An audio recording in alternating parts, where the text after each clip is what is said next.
What is the further role of a board general? To provide leadership and vision. As the leaders of the organization and providing the long-term vision. What is going to happen to the organization and how are we going to impact society? So that is the leadership role of the board. Give the organization a clear sense of direction. Set policy, I repeat again. Take responsibility. Now this is the very tricky part. Boards usually take responsibility in happy times. Usually in unhappy times, they shove it on the CEO. So when good things happen, oh yeah, we did it. Great, we are great guys. Anything wrong? Oh yeah, that CEO goofed. A good board takes responsibility in good times and bad times. In fact, it's in bad times that the good board should really stand by the CEO. And this is where the board role is very important. That an organization, it's to no fault of the CEO. It may be a terrible time. But you can't just say, oh, we got a terrible CEO. A good board, if there is a valid reason, will stand by the CEO even in bad times. And that is, now no law tells you this. This is good governance. Hold the organization together to keep the integrity of the organization and to motivate staff. Now, often people tell me, isn't motivating staff the CEO's job? Now, why do I bring something like this in? Because for many staff members in a big organization, the board is only photographs they see in the annual reports. For them, a board member, yeah, I saw the photograph in this time's annual report. They have never met the board member. Now, it is not important for the board member and the staff to interact every day, for that matter, even every month. But once a year at least, you could have and I've seen this from my own experience on international boards that I serve, that at least once a year when the board meeting, I attend about 4 board meetings of a certain international organization. I don't meet the staff every time, but once a year there is such a meeting where all the staff gets an opportunity to have lunch or dinner with the board.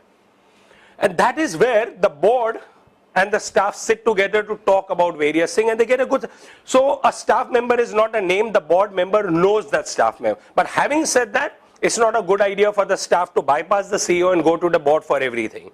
That also is not a good desirable practice. But having said that, why am I putting motivating staff? I meant is this, that you should not be just a photograph for your staff. There must be some mechanism by which the board and the staff know each other at some level. Further, to mobilize resources. Oftentimes, resources meaning human resources and financial. And oftentimes the board says, fundraising is not my job. Internationally, for every board member, there is the rule of the 3 Gs, as they call it. The 3 Gs. Give, get, or get off. Give from your own pockets. If you can't, get it from me from somewhere or get off my board.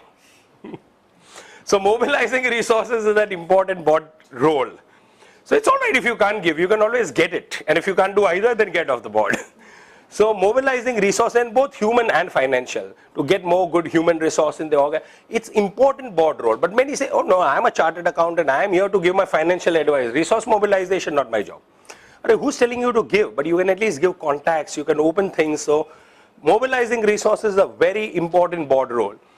Build and nurture an ethical, sensitive, motivated and responsible team. Somebody talked of ethics and I'm good. And ethics begins here.